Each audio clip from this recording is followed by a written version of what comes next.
Waalaikumsalam warahmatullahi wabarakatuh. Selamat pagi anak-anak sekalian. Pagi, Bu. Apa kabar di pagi hari ini? Sehat, Bu. Sudah sarapan semua? Sudah, Bu. Kalau sudah sarapan pastinya sudah semangat ya. Oke, seperti biasa ya, sebelum kita mulai pembelajaran kita, silakan Ketua dipimpin doanya. Sebelum kita mulai pembelajaran kita pada pagi hari ini, mari kita berdoa menurut agama dan keyakinan kita masing-masing. Berdoa dimulai. Berdoa selesai. Ya, terima kasih. Langsung saja, sekretaris. Mana sekretaris kita ini? Ya, Kak Yuni ke? Siapa? Oh, hadir semua nih? Iya, Oh, iya. yang dua orang semalam sudah hadir berarti ya? Oke, tepuk tangan bagi hadirin. Ya, oke. Seperti biasa, ada PR-nya kan? Ada, Bu. Sebelum lupa lagi, ayo silakan satu orang mengumpul PR-nya.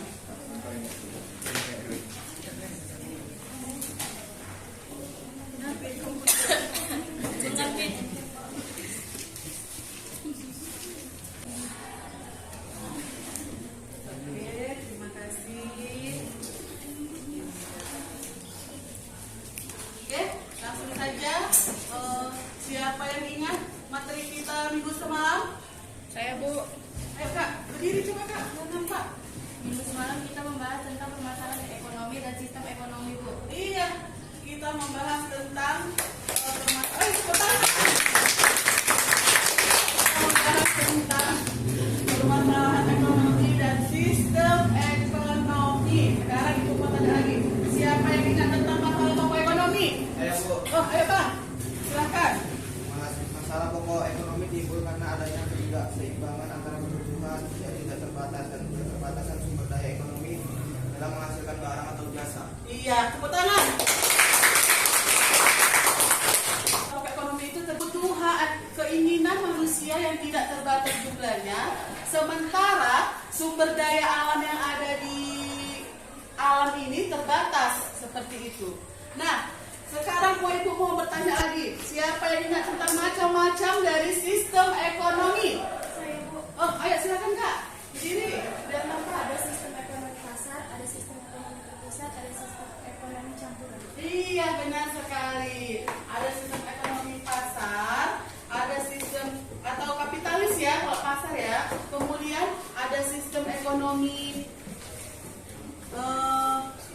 terpusat dan sistem ekonomi campuran, seperti itu.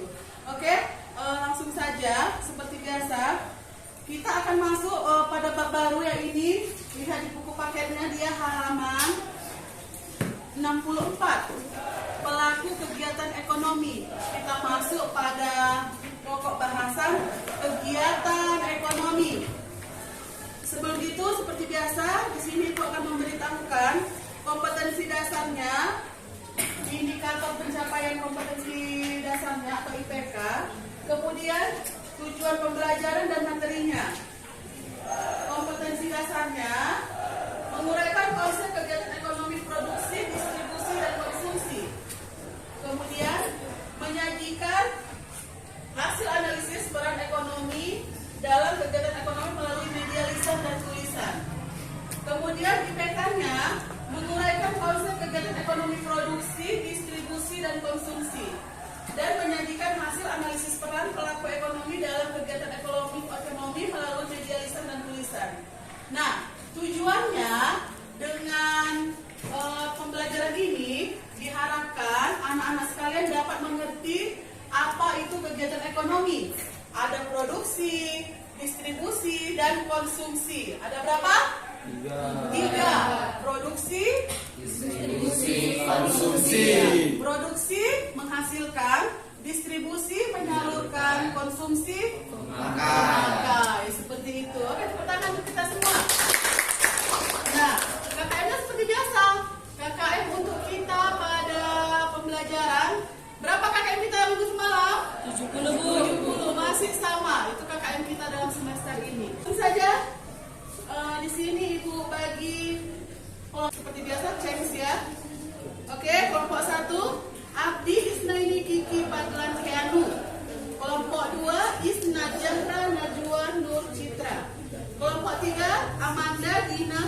Putri Anissa Asrini Faiz. Kelompok 4, Andre David Juwita Siti Nike. Silakan.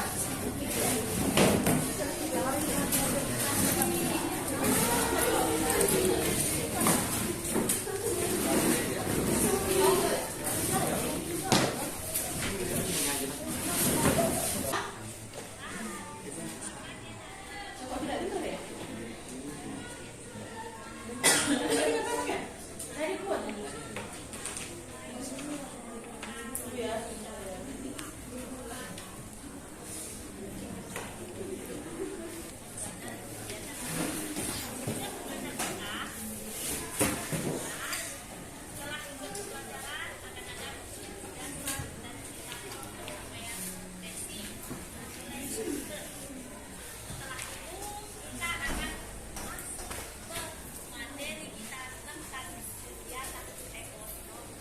Mari kamu lihat gambar ini. Di gambar ini ada 3 gambar. Yang pertama, kamu lihat ini, peserta didik memakai sepatu. Yang kedua, ibu sedang Seperti biasa kelompok 1, kemudian kelompok 2, kelompok 3, kelompok 4. Oke? Ibu bagian KPD-nya. Lihat dulu. Buku tulisnya dikeluarkan. Jangan banyak kali kertas di atas meja. Silahkan. Nah, di LKPD tadi malam udah ibu share kan link apanya? Ya, coba bisa dibuka linknya biar kita baca artikelnya dahulu. Sudah bawa handphone semua? Ya, oke. Ya, sebelumnya aku bacakan dulu langkah-langkahnya, langkah-langkah pengerjaan dari LKPD-nya. Seperti biasa,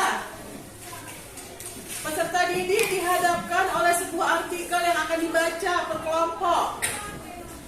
Kemudian menganalisis tentang artikel tersebut.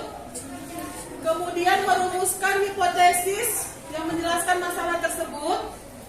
Kemudian peserta didik mengidentifikasi pertanyaan lanjutan secara lebih jauh. Peserta didik dapat mencari data tambahan untuk menjawab pertanyaan tersebut, bisa dari buku, bisa dari handphone. Kemudian peserta didik memberikan jawaban atas masalah tersebut. Seperti biasa, kita mengerjakannya 30 menit. Kita mulai, ya, 1, 2, 3. Silakan dimulai. Di awal tadi. Sudah? Nama kelompoknya sudah? Nama kelompok udah, Bang? Sudah? Oh, buat yang lupa lagi. Sudah nama kelompoknya?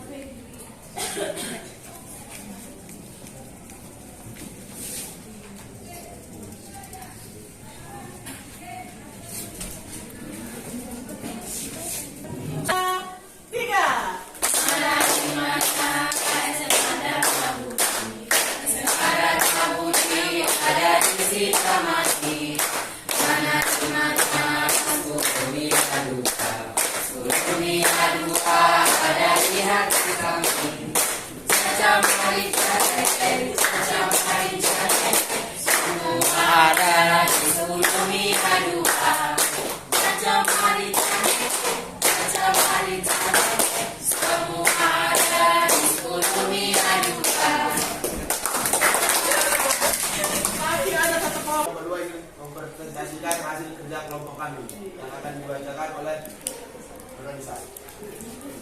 Menurut hasil kelompok kami Bu, dalam masa digital dan diartikan sebagai sistem informasi yang memungkinkan penjualan pembeli berkomunikasi secara elektronik mengetahui tentang barang dan harga serta melakukan transaksi. Dan pikiran terlibat produsen, konsumen, distributor. Produsen sebagai penjual, distributor sebagai penjual barang dan konsumen sebagai pemakai penerima. Oke, tangan. Kami dari kelompok 1 akan menanggapi hasil kerja kelompok 2 yang disampaikan oleh Abi. Oke. Menurut kelompok kami, Bu, jawaban dari kelompok 2 sudah bagus. Hanya saja kelompok kami ingin menambahkan sedikit mengenai judul dari artikel kita, Bu. Penguat pengawasan persaingan usaha KPPU dalam pasar digital, di mana KPPU atau Komisi Pengawas Persaingan Usaha memiliki wewenang untuk mengatur kegiatan ekonomi yang sedang berlangsung di pasar digital, Bu. Hanya itu saja yang dapat kami tambahkan. Iya, tepuk tangan untuk boleh kembali kelompok 2 dan kelompok 1 kembali ke tempat masing-masing. Di sini kami berdiri ingin mempresentasikan hasil kerja kami yang dibacakan oleh Siti Ajar. Menurut kelompok kami, Bu, dari artikel masalah yang dapat kami ambil adalah masalah persaingan pasar digital ini. Tidak hanya terjadi di dalam negeri, tapi juga terjadi dari luar negeri. Jadi diharapkan KPPU harus lebih selektif lagi dalam mengizinkan perusahaan luar negeri untuk berjualan di pasar digital Indonesia. Karena kita harus melihat juga pengaruh atau dampaknya bagi masyarakat Indonesia, di mana terdapat perbedaan budaya antara Indonesia dan luar negeri. Dan KPPU sebagai otoritas yang mempunyai peran dalam pengawasan persaingan usaha mewujudkan iklim persaingan usaha yang sehat dan mencegah praktek monopoli dalam pasar digital. Kami dari kelompok 3 ingin menanggapi hasil diskusi dari kelompok 4 yang apa yang dibacakan oleh Siti Ajar. Menurut dari kelompok kami, jawaban dari kelompok 4 sudah bagus. Hanya kami ingin menambahkan saja dulu permasalahan lainnya yang perlu diperhatikan adalah terbatasnya ruang gerak KPPU dalam melakukan pengawasan dan penegakan hukum terhadap usaha asing yang melakukan kegiatan perdagangan secara elektronik dan memberikan dampak negatif terhadap perekonomian Indonesia.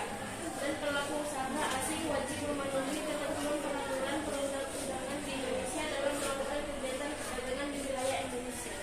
Iya. Oke, tepuk tangan untuk kelompok. Benar yang dikatakan kelompok 4 dan benar yang dikatakan kelompok 3. Semua benar jawabannya. Bagus-bagus semua ibadah. Emang benar.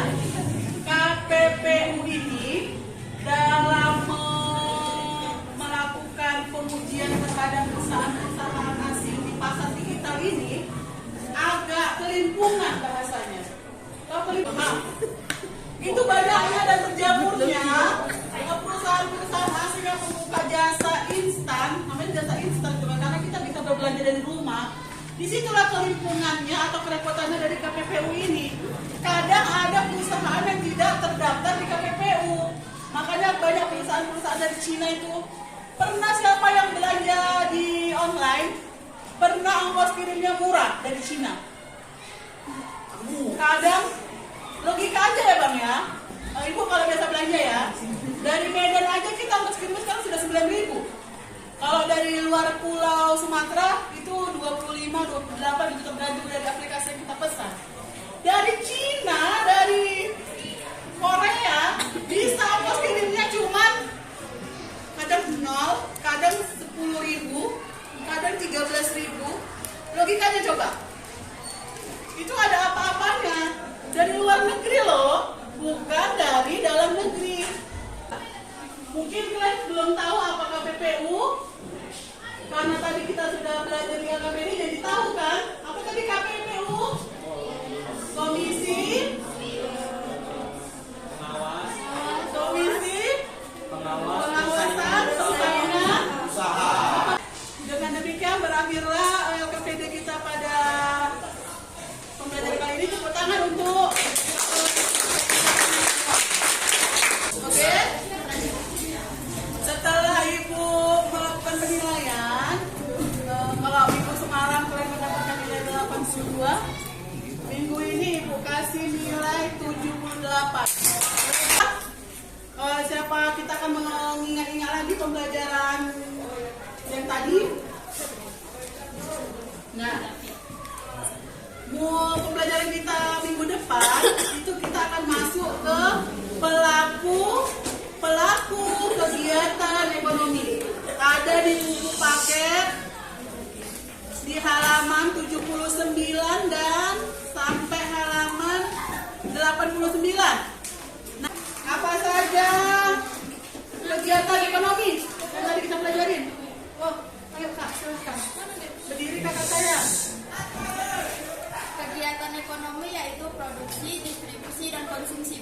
Ya, tepuk tangan.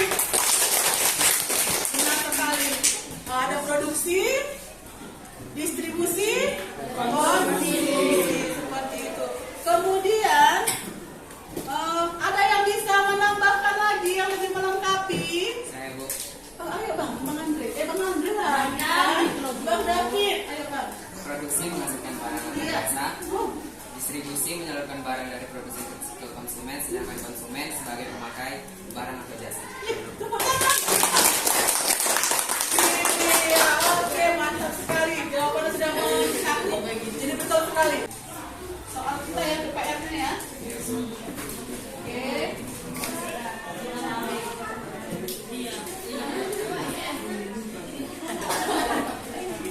Dan saya satu per orang tugasnya sudah dikumpulkan saat pertemuan minggu depan. Ya, tidak ada pertanyaan ya? Tidak. Oke, silakan Bang Andre. Pimpin doanya. Sebelum kita mengakhiri pembelajaran kita pada siang hari ini, karena kita berdoa menurut agama yang saya yakin kita masing-masing. Berdoa dimulai. Berdoa selesai. Oke, dengan berakhirnya doa tadi, di sini Ibu mengucapkan terima kasih atas perhatiannya untuk hari ini. Sampai ketemu lagi di minggu depan di materi lagi yang berbeda, dan mengucapkan selamat siang dan assalamualaikum.